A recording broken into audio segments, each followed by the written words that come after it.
Shalom, selamat pagi umat-umat Tuhan yang diberkati. Pada pagi hari ini kita berjumpa kembali di dalam renungan singkat dari Jemaat Yosodipuro. Sebelum kita mendengarkan renungan singkat ini, mari kita tunduk kepala, kita bersatu di dalam doa.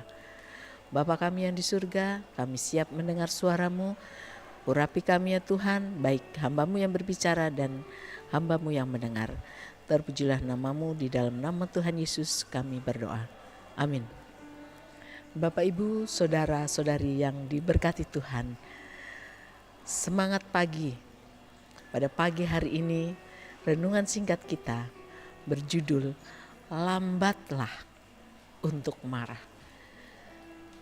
Sebelumnya saya mau beritahukan bahwa firman Tuhan ini justru sangat mengena untuk saya.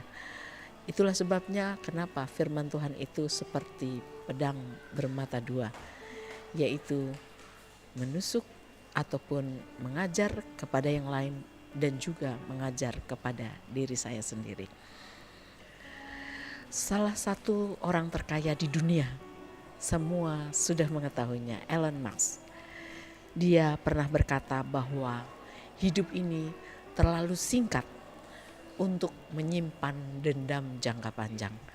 Saya agak kurang mengerti. Adakah perbedaan dendam jangka pendek ataupun dendam jangka panjang? Namun kita semua tahu, apabila seseorang disakiti atau dikecewakan oleh perkataan, oleh perlakuan, bahkan oleh yang lain, maka akan sedikit banyak menimbulkan rasa benci.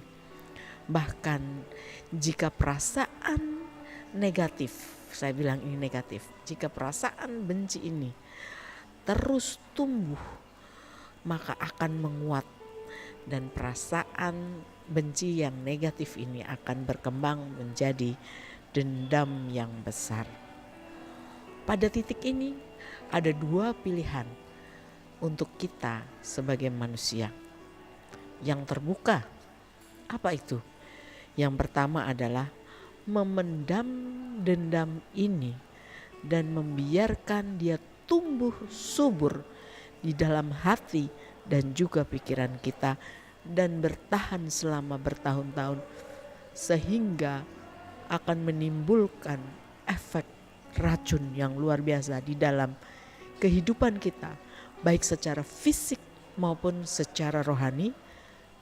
Dan atau pilihan kedua adalah kita, Anda dan saya, dapat membebaskan diri dari mental emosional yang negatif ini dan melepaskan dendam itu, mengampuni saudara kita, siapa saja yang telah menyakiti hati, perasaan, harga diri kita, mungkin dengan perkataan atau perlakuan yang tidak senonoh.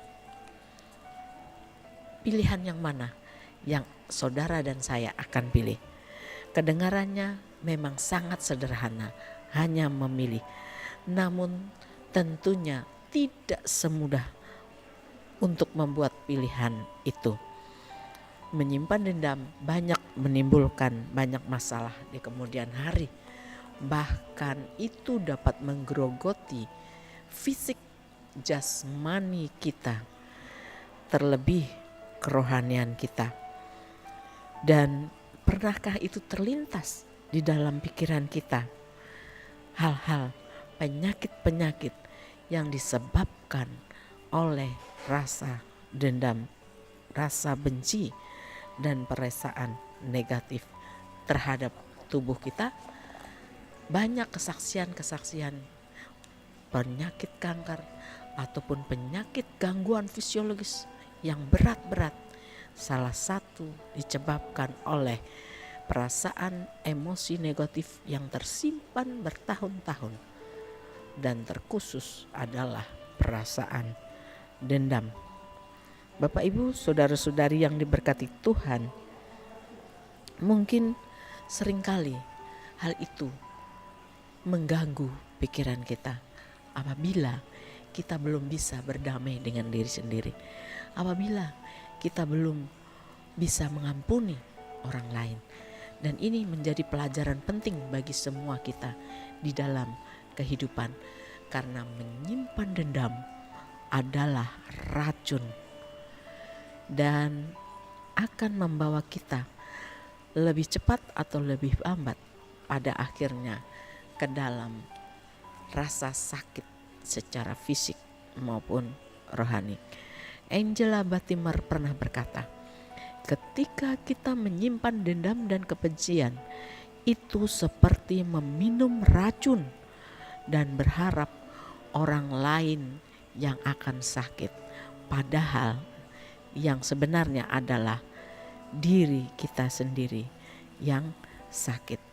Dan penyakit yang terjadi di dalam tubuh kita yang menyimpan dendam itu sangat mempengaruhi terutama sistem kekebalan tubuh. Imun kita langsung akan drop, metabolisme kita akan menurun, fungsi-fungsi organ kita banyak yang terganggu. Jadi tentunya adakah solusi? Ya, tentu ada. Solusi yang adalah pilihan yang kedua. Pertama, mari kita libatkan Tuhan untuk mengampuni, kita memiliki hati yang mengampuni. Tentu saja di dalam dunia ini hidup tidak pernah kita lihat selamanya adil. Bersihkan dendam yang ada di dalam diri kita.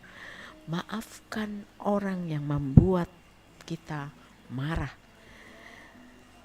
Seorang pemimpin Kristen pernah berkata, kita tidak dapat menerima pengampunan Tuhan jika kita sibuk berpegang teguh pada luka masa lalu dan menyimpan dendam lama. Saudara-saudariku, Bapak Ibu yang terkasih di dalam Tuhan, Yesus sudah mati di atas kayu salib untuk mengampuni kita, untuk menebus dosa dan kesalahan kita. Oleh karena itu, mari jadikan itu satu momen yang tidak pernah kita lupakan dan selalu diperingati setiap kita melakukan perjamuan suci. Jangan biarkan kita menyimpan dendam, karena kita adalah manusia yang fana. Kita juga adalah manusia yang berdosa. Oleh karena itu, jangan menyimpan kesalahan orang lain. Ampuni, karena itu yang akan membawa kesehatan di dalam tubuh jasmani kita maupun tubuh rohani kita. Mari kita berusaha semaksimal mungkin. Hari ini hari yang penuh berkat. Jangan pernah biarkan kesalahan ataupun cemoohan ataupun apapun emosi negatif menghiasi hidup kita, hadir di dalam aktivitas kita sepanjang hari ini. Minta Roh Kudus agar hadir di dalam hati kita, sehingga aktivitas kita, pelayanan kita sepanjang hari ini boleh menjadi suatu persembahan yang berbau harum di hadapan Tuhan, dan Tuhan akan senang menerimanya menjadi berkat bagi kita, bagi sesama, dan kepujian bagi nama Tuhan. Kiranya Tuhan memberkati kita semua. Amin.